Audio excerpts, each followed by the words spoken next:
ഇനി നമ്മുടെ Realme link ആപ്പിൽ എന്തൊക്കെയാണ് ചെയ്യാൻ പറ്റുമെന്ന് നോക്കാവേ. എന്തായാലും ആദ്യം തന്നെ എടുത്ത് പറയേണ്ടത് റിയൽമി ലിങ്ക് ആപ്പ് നമ്മുടെ iOS-ൽ വർക്ക് ആവും, അല്ലെങ്കിൽ നമ്മുടെ T310 ഇതിനകത്ത് കാണിക്കും. അത് തന്നെയാണ് ആദ്യം എടുത്ത് പറയേണ്ട ആ ഒരു സന്തോഷം. അതായത് iOS യൂസേഴ്സിന് പൊതുവെ ഈ T300 മേടിച്ചിട്ട് മറ്റുള്ള ഫീച്ചേഴ്സ് ഉണ്ടല്ലോ, നമുക്ക് ഓരോ കാര്യങ്ങൾ ഇതിനകത്ത് ചെയ്യാൻ പറ്റുമല്ലോ, അതൊന്നും ചെയ്യാൻ പറ്റാത്ത വിഷമമായിരുന്നു. ഈവൻ ഇന്ന് പോലും ഒരു ഫ്രണ്ട് ഇതുപോലെ മെസ്സേജ് ഇട്ടിട്ടുണ്ടായിരുന്നു. സോ അങ്ങനെയുള്ളവർക്ക് ഉറപ്പായിട്ടും, അതായത് iOS യൂസർ ആണ് നിങ്ങളെങ്കിൽ ഉറപ്പായിട്ടും നിങ്ങൾക്ക് ഇപ്പോൾ T310 കണ്ണും പൂട്ടി മേടിക്കാം. ആപ്പ് സപ്പോർട്ടാണ്.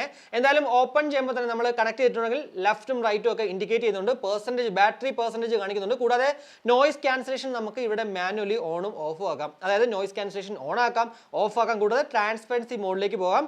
കൂടാതെ നമുക്ക് ഇവിടെ 3 ലെവൽ, ഈ നോയ്സ് ക്യാൻസലേഷൻ തന്നെ 3 ലെവലിൽ നമുക്ക് ചേഞ്ച് ചെയ്യാൻ പറ്റും. ഇപ്പോൾ ഞാൻ മാക്സ് ആണ് ഇട്ടേക്കുന്നത്. കൂടാതെ മോഡറേറ്റ് ഉണ്ട്, മൈൽഡ് ഉണ്ട്. എനിക്ക് സത്യം പറഞ്ഞു കഴിഞ്ഞാൽ ഈ ഒരു മോഡറേറ്റ് ആണെങ്കിലും മൈൽഡ് ആണെങ്കിലും അതിട്ടപ്പോഴത്തേക്ക് ഭയങ്കര വലിയ രീതിക്ക് ഒരു വ്യത്യാസം തോന്നിയില്ല. പൊട്ടിക്ക് മാത്രം എവിടെയോ ഒരു ചെറിയൊരു ഫീല്, അല്ലാണ്ട് വേറെ ഒന്നുമല്ല. അല്ലെങ്കിൽ സത്യം പറഞ്ഞാൽ ഈ ഒരു സംഭവങ്ങളൊക്കെ എനിക്ക് തോന്നുന്നു നമ്മുടെ എയർപോഡ്സ് പ്രോ ജെൻ 2 ഉണ്ടല്ലോ, അതിലൊക്കെ വന്നിരുന്നെങ്കിൽ കുറച്ചുകൂടി ബെറ്റർ ആയിരുന്നു. ചിലപ്പോൾ അതിലങ്ങനെ ഉണ്ടാവാം, അല്ലെങ്കിൽ ഇനി അതുപോലെ ബോസിലൊക്കെ ഉണ്ടാവാം. സോ അതായിരിക്കാം മേ ബി ഇവരങ്ങോട്ട് കോപ്പി അടിച്ചിരിക്കുന്നത്. കൂടാതെ സ്മാർട്ട് ഡേ വിൻ ടെക്നോളജി എന്ന് പറയുന്ന സംഭവം നമുക്ക് ഇവിടെ കാണാൻ സാധിക്കും. അതേപോലെ തന്നെ സൗണ്ട് എഫക്റ്റിലേക്ക് വരുവാണെങ്കിൽ ഡൈനാമിക് ഓഡിയോ, ഇവിടെയാണ് ഞാൻ ഓൾറെഡി പറഞ്ഞു ലോ ഫ്രീക്വൻസി നമുക്ക് അപ്പും ഡൗണും ആക്കാം, മിഡ് ഫ്രീക്വൻസി അതുപോലെ തന്നെ ഹൈ ഫ്രീക്വൻസി, ഇതെല്ലാം തന്നെ നമുക്ക് അഡ്ജസ്റ്റ് ചെയ്യാൻ സാധിക്കുന്നതാണ്. കൂടാതെ EQ മോഡ്സ് ഞാൻ പറഞ്ഞല്ലോ, ക്ലിയർ ബേസ് ആണ് ഇപ്പോൾ കിടക്കുന്നത്, എന്നാൽ clear vocals, nature balance, base boost ഇതൊക്കെ പോവാം. കൂടാതെ ഈക്വലൈസ് നമുക്ക് കസ്റ്റമൈസ് ചെയ്യാൻ സാധിക്കുന്നതാണ്.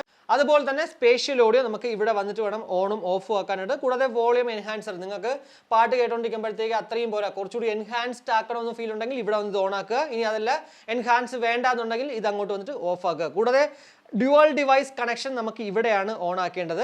ഞാൻ പറഞ്ഞല്ലോ, നമ്മൾ എത്ര ഡിവൈസ് കണക്ട് ചെയ്യോ അതൊക്കെ തന്നെ ഇതിനകത്ത് ലിസ്റ്റ് കാണിക്കും. സോ നിങ്ങൾക്ക് ഇഷ്ടമുള്ള ആ ഒരു 2 ഡിവൈസിൽ എപ്പോഴും കണക്ട് ചെയ്യാം. അതായത് 2 മൊബൈലും ഒരു ലാപ്ടോപ്പും ഉണ്ടെങ്കിൽ നിങ്ങൾക്ക് ഇപ്പോൾ ഒരു മൊബൈലിലും ലാപ്ടോപ്പിലും മതി, അല്ലെങ്കിൽ 2 മൊബൈലിൽ വേണം ലാപ്ടോപ്പിൽ വേണ്ടാന്നുണ്ടെങ്കിൽ അതൊക്കെ നിങ്ങൾക്ക് ഇഷ്ടമുള്ള രീതിക്ക് സ്വിച്ച് ഓവർ ഒക്കെ ചെയ്യാൻ സാധിക്കുന്നതാണ്. കൂടാതെ ഗെയിം മോഡ്, ആ ഒരു 45 ms ലോ ലേറ്റൻസി മോഡ് ഇവിടെ വന്നിട്ട് ഓൺ ആക്കാം.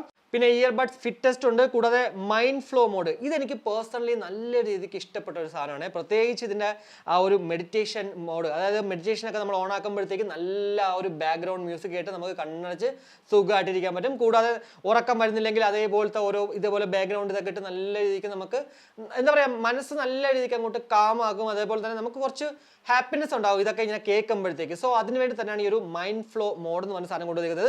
ഇത് നമ്മുടെ Air 6 മുതലാണ് വന്നത്. Air 6-ലൊക്കെ ഇതുണ്ട്. സോ അത് ഈ 310-ൽ വന്നത് എടുത്ത് പറയേണ്ട ഒരു സംഭവം തന്നെയാണ്. പിന്നെ ഈ ഒരു മൈൻഡ് ഫ്ലോ മോഡ് ഈ ഒരു T300 ഉപയോഗിക്കുന്നവരും ഉറപ്പായിട്ടും ഉണ്ടെങ്കിൽ ജസ്റ്റ് ഒന്ന് കമന്റ് ഇടണേ, കാരണം ഇത് അപ്ഡേറ്റ് ചെയ്താൽ വരാവുന്നേ ഉള്ളൂ. കൂടാതെ ബട്ടൺ സെറ്റിംഗ്സിലേക്ക് പോകുകയാണെങ്കിൽ നമുക്ക് ഇഷ്ടമുള്ള രീതിക്ക് നമുക്ക് കസ്റ്റമൈസ് ചെയ്യാൻ സാധിക്കും. നോർമലി ടച്ച് ആൻഡ് ഹോൾഡ് എന്ന് പറയുമ്പോഴത്തേക്ക് നോയ്സ് കൺട്രോളിന്റെ സംഭവം മാത്രമായിരിക്കും. പക്ഷേ ഞാനിവിടെ ടച്ച് ആൻഡ് കൺട്രോൾ നമ്മുടെ ഗെയിം മോഡിലേക്ക് വന്നു. നിങ്ങളുടെ കയ്യിൽ T300 ആണെങ്കിൽ ഞാൻ ഒരു ഐഡിയ പറഞ്ഞുതരാം. ഈ ഗെയിം മോഡ് നിങ്ങൾക്ക് ടച്ച് ആൻഡ് കൺട്രോളിലേക്ക് വരണമെങ്കിൽ നിങ്ങൾ എന്ത് ചെയ്യണമെന്ന് വെച്ച് കഴിഞ്ഞാൽ, വേറൊരു ആൻഡ്രോയിഡ് മൊബൈൽ ആദ്യം ഈ ഒരു T300 കണക്ട് ചെയ്തതിന് ശേഷം ഇതേപോലെ ഒന്ന് കസ്റ്റമൈസ് ചെയ്താൽ ഈ സെയിം സെറ്റിംഗ്സ് തന്നെയായിരിക്കും പിന്നെ നിങ്ങൾ iOS-ൽ കണക്ട് ചെയ്താലും. അപ്പോൾ അതായിരിക്കും ബെറ്റർ iOS യൂസർ T300 മേടിക്കുന്നെങ്കിൽ.